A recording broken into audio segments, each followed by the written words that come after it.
नमस्कार, मैं ज्योति श्रीवास्तव। आप देख रहे हैं सी न्यूज भारत। वक्त हो चुका है न्यूज बुलेटिन का।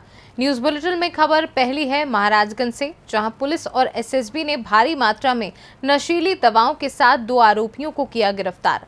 अगली खबर भी महाराजगंज से है, जहां सीएम योगी आदित्यनाथ कल गोरखनाथ मंदिर परिसर में नवनिर्मित ज्योतिर्लिंग के प्राण प्रतिष्ठा कार्यक्रम में हिस्सा लेंगे। साथ ही अगली खबर मुजफ्फरपुर से है, जहां नौकरी दिलाने के नाम पर 200 लोगों को लगाया 40 लाख का चूना। पुलिस ने 7 फ्रॉड लोगों को किया गिरफ्तार। इन तमाम खबरों पर विस्तार से होगी चर्चा।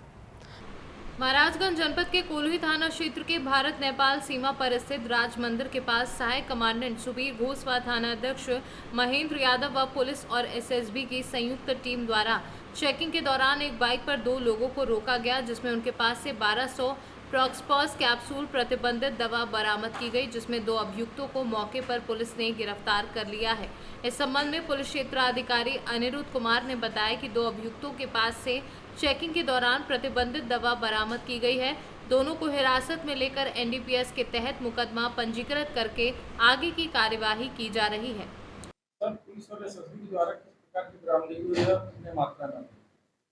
पुलिस तथा एसएसबी की संयुक्त टीम के द्वारा ये प्रतिबंधित दवा पॉक्स स्पॉक्स कैप्सूल की बरामदगी की गई है, जो कि लगभग 1200 कैप्सूल बरामद किए गए हैं।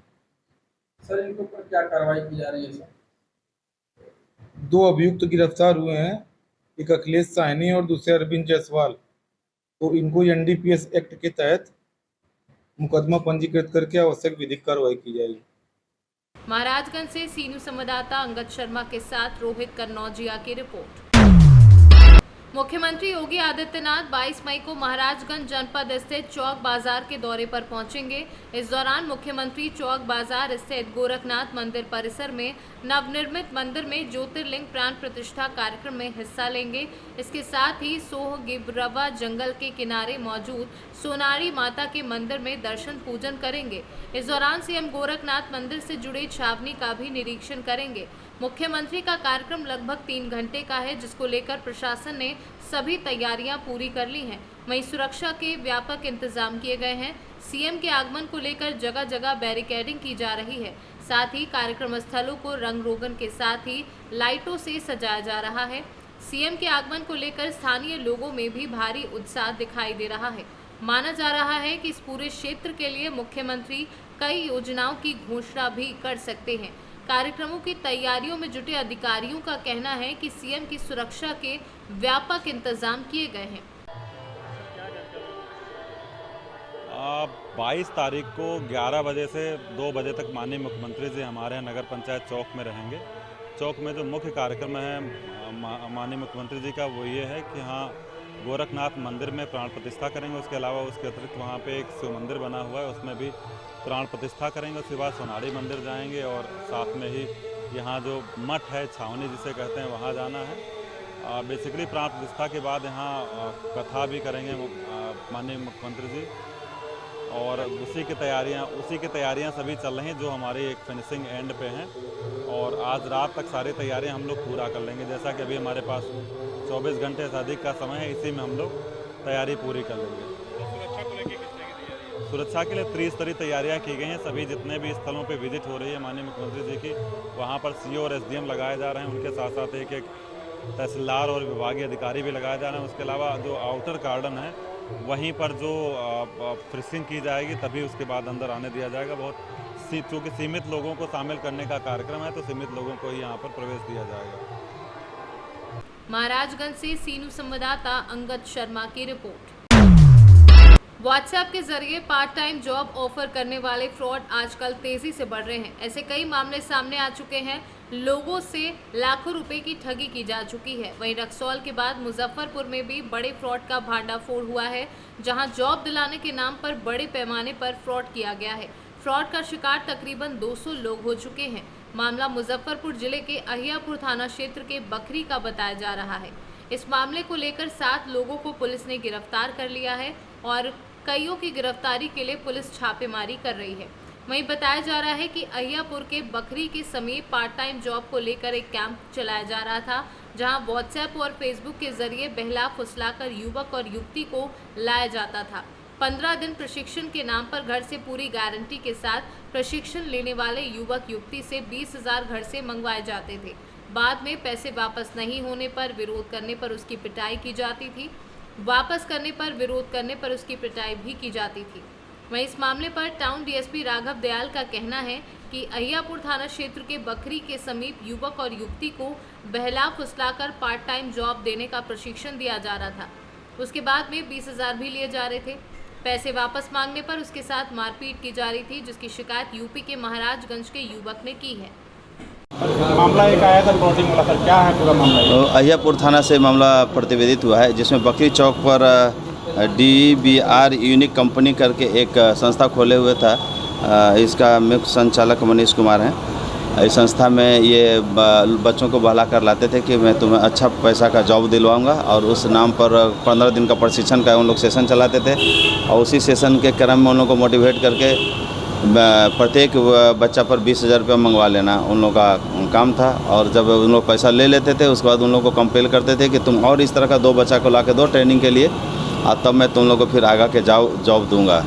तो जब इन लोग को कंपेल करने लगे, पैसा इन लोग को लेने के बाद जब इन लोग पैसा डिमांड करने लगा, बोला कि मुझे पैसा लौटा दीजिए, मैं चला जाऊंगा, तो इन लोग को बंधक बना करके मारपीट करने लगा। इसी ऐसा का कंप्लेन हुआ करके थाना पर रिपोर्ट करवाए थे। इसके आधार पर पुलिस इसमें तत्परता के साथ कार्रवाई की, छापामारी की। तो वहाँ पर जो उस संस्था का जो वहाँ कर्मी लोग थे, उसमें से 7 लोगों को पकड़ा गया है। मुजफ्फरपुर से सीनू संवाददाता गंभीर की रिपोर्ट। मुजफ्फरपुर के अति सुरक्षित समरणालय के एसडीओ पूर्वी के कार्यालय परिसर में बुधवार को एक व्यक्ति का शव मिलने से सनसनी फैल गई। एसडीओ कार्यालय के ठीक सामने शव मिलने से लोगों में हड़कंप मच गया और मौके पर लोगों की भीड़ जमा हो गई। वहीं सूचना मिलने पर पहुंची नगर थाना पुलिस ने मृतक के शव को जब्त कर पोस्टमार्टम के हेतु SKMHCH भेज दिया है। मृतक की पहचान सरैया थाना क्षेत्र के गिजाज गांव निवासी मोहम्मद शहीद अंसारी के रूप में हुई है।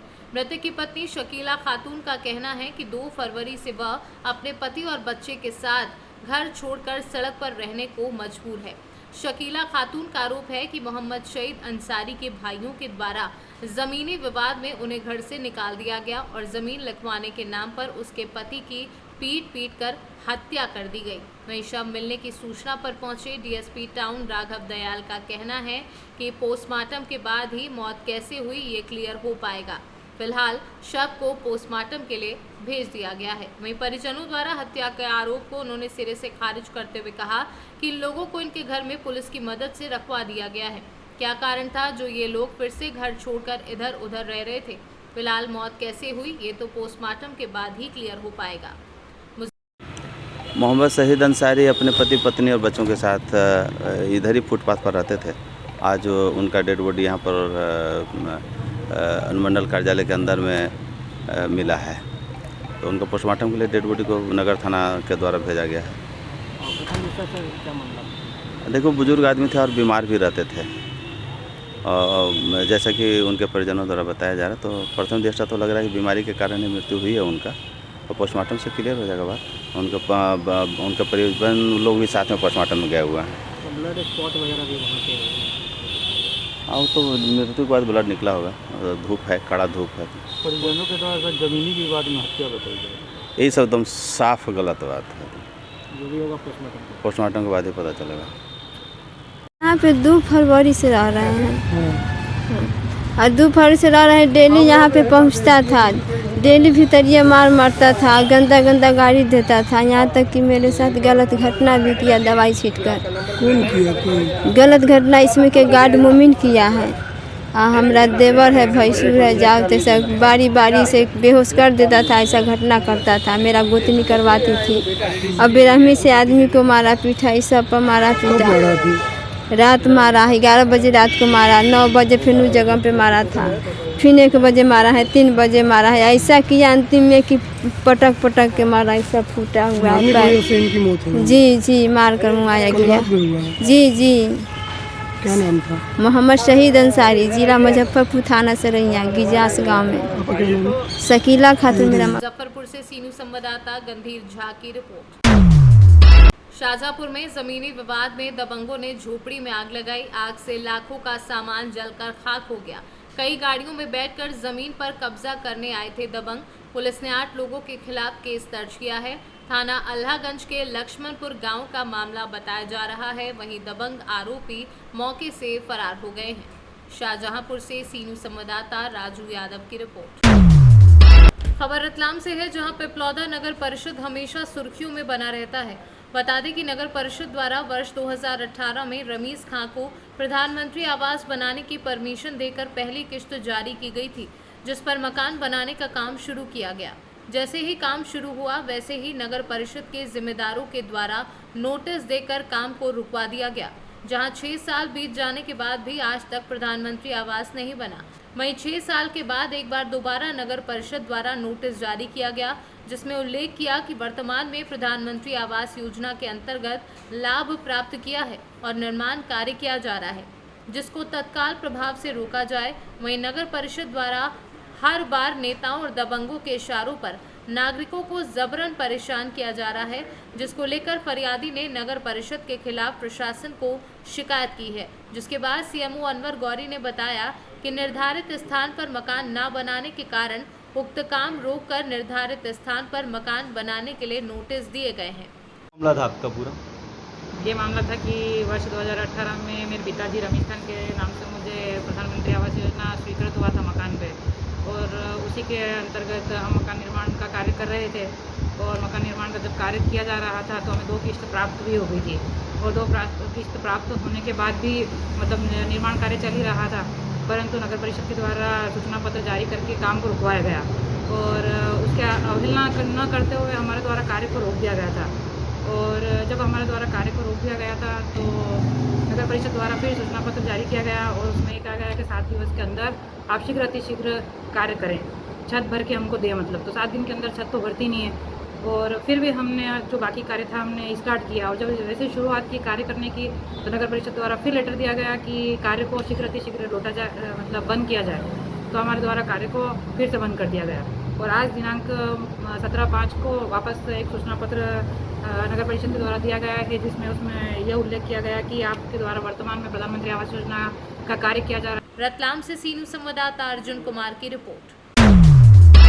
खबर पाकुड़ से है, जहां मुफस्सिल थाना पुलिस ने अवैध कोयला से ले जा रहे 2 बाइक व साइकिलों को जब्त कर थाने ले आई है। वहीं इस मामले पर थाना प्रभारी सतीश कुमार ने बताया कि गुप्त सूचना पर यह कार्यवाही की गई है, जहां थाना क्षेत्र के कालीदासपुर में 2 बाइक व साइकिल पर अवैध रूप से कोयला ले जाया जा रहा था, जिसकी सूचना मिलते ही पुलिस ने छापेमारी करने पहुंची तो कोयला ले जा रहे व्यक्ति पुलिस को देखते ही मौके से फरार हो गए। जिसके बाद पुलिस ने 2 बाइक व 2 साइकिल लदे कोयले को जब्त किया। साथ ही थाना प्रभारी ने बताया कि आरोपी कोयला कालीदासपुर होकर पश्चिम बंगाल भेजने के फिराक में था। साथ ही कहा कि ये छापेमारी आगे जारी रहेगी और आरोपियों के खिलाफ कड़ी कार्यवाही की जाएगी। मुफस्सिल थाना के द्वारा मुफस्सिल थाना अंतर्गत गुप्त सूचना मिला था कि कोयला जो है पार हो रहा है, तो हम लोग छापेमारी करवाए थे, जिसमें 2 मोटरसाइकिल में लगा हुआ कोयला और 2 साइकिल जब्त किया गया, लाया गया। इससे कार्रवाई की। कितने बजे कार्रवाई की गई थी सर? ये करीब सुबह 4 बजे। क्या कोई गिरफ्तारी? कोई गिरफ्तारी नहीं हुआ है। सब मोटरसाइकिल को दूर से देखते ही हुए पुलिस को देखते हुए भाग गए। ये कोयला सर कहाँ लेके जाया जा रहा था और इसे किधर बेचने की फिराक में थे, कुछ इस पर जानकारी? ये कोयला जो है कालीदासपुर होते हुए पाली होते हुए बंगाल ले जाया जाता है। अच्छा, उधर से आने को निरामी भेज दिया जाता है। पिछले दिनों भी सर पिछले दिनों भी लगभग 40 मोटरसाइकिल जो है जब्त किया गया था कोयला लगा हुआ, उससे कार्रवाई उसमें भी किया जा रहा है। क्या कुछ संदेश देना चाहेंगे सर कोयला माफियाओं? कोयला माफिया जो है सतर्क हो जाए, किसी तरह का अवैध जो है परिवहन ना करे, है ना, नहीं तो किसी भी तरह का कोताही नहीं बरती जाएगी।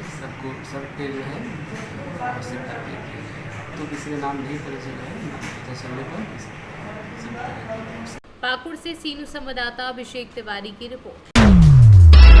खबर पाकुड़ से है, जहां all India railway men's federation के तत्वाधान में eastern railway men's union Pakur शाखा द्वारा 21 मई को स्टेशन प्रबंधक के समक्ष एक दिवसीय उपवास कार्यक्रम एवं धरना प्रदर्शन किया गया। इस दौरान eastern railway men's union Pakur शाखा के अध्यक्ष अखिलेश चौबे ने बताया कि फरवरी माह से ही प्रत्येक महीने की 21 तारीख को नई पेंशन योजना के विरोध में एवं अन्य कई मांगों को लेकर संपूर्ण देश में सभी कर्मचारी संगठनों द्वारा धरना प्रदर्शन और रैली के माध्यम से विरोध जताया जा रहा है। इसी क्रम में eastern railway men's union Pakur शाखा के द्वारा 21 मई को स्टेशन प्रबंधक कार्यालय के समक्ष न्यू पेंशन स्कीम के विरोध में एक दिवसीय उपवास से शांतिपूर्ण धरना प्रदर्शन किया गया। धरने के माध्यम से रेलवे में खाली पदों को समाप्त करने, रेलवे का निजीकरण करने, प्रतिवर्ष रेलवे में खाली पदों पर नियुक्ति करने के विरोध में आवाज बुलंद की गई। वहीं इस प्रदर्शन में सभी सक्रिय कार्यकर्ता सहित रेलवे कर्मचारी उपस्थित रहे। आज हम लोग eastern railway men's union Pakur branch एक दिवसीय उपवास में बैठे हुए हैं। ये all India railway men's federation के तत्वाधान में ईस्टर्न रेलवे मेंस यूनियन के प्रत्येक ब्रांच में अलग अलग तरीके से न्यू पेंशन स्कीम का विरोध जताया जा रहा है। पाकुड़ ब्रांच एक दिवसीय उपवास कार्यक्रम करके न्यू पेंशन स्कीम के विरोध में बैठे हुए हैं। हम लोग का जो मुख्य मांग है कि न्यू पेंशन स्कीम रद्द करें एवं पुरानी पेंशन स्कीम वापस लाएं। साथ ही साथ और तकरीबन प्रमुख मुद्दे हैं निजीकरण के विरोध में, जितनी भी वैकेंसियां हैं उसके विरोध में उसको यथाजल्द भरा जाए, ये हम लोग का मांग है सरकार से।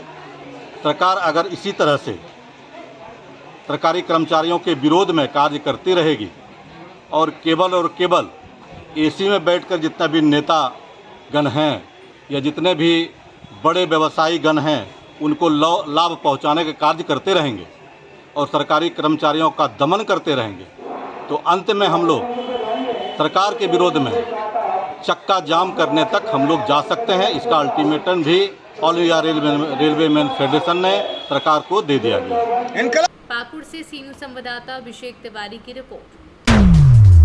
खबर रायबरेली से है, जहां सरेनी कोतवाली क्षेत्र में आजकल अपराध व अपराधियों का ग्राफ लगातार तेजी से बढ़ रहा है और सरेनी कोतवाली क्षेत्र के पुलिस अपराधियों को रोकने में नाकाम दिख रही है। ऐसा ही एक ताज़ा मामला कोतवाली क्षेत्र से जुड़े हुए भक्ता खेड़ा गांव से सामने आया है, जहां एक भाई ने शराब के नशे में अपने ही सगे भाई की जान ले ली।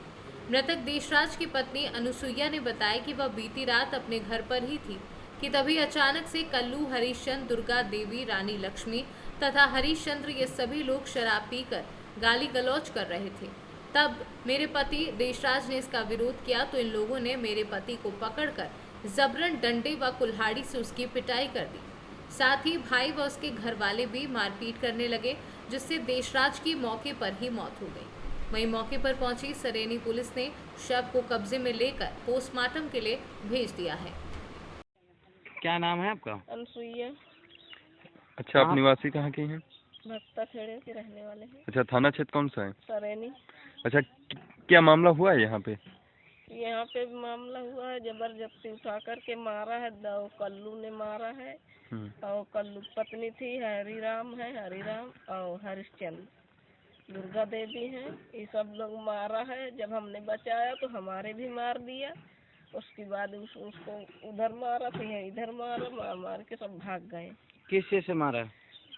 अब लाठी ले मारा, कोई कुल्हाड़ी ले मारा। अब हम तो देखा नहीं, हम खुद बेहोश हो गए थे। रायबरेली से सीनू संवाददाता आकाश कुमार की रिपोर्ट। खबर रामपुर से है, जहां प्रेम प्रसंग के चलते 20 वर्षीय एक युवक को धारदार हथियार से हमला कर मौत के घाट उतार दिया गया।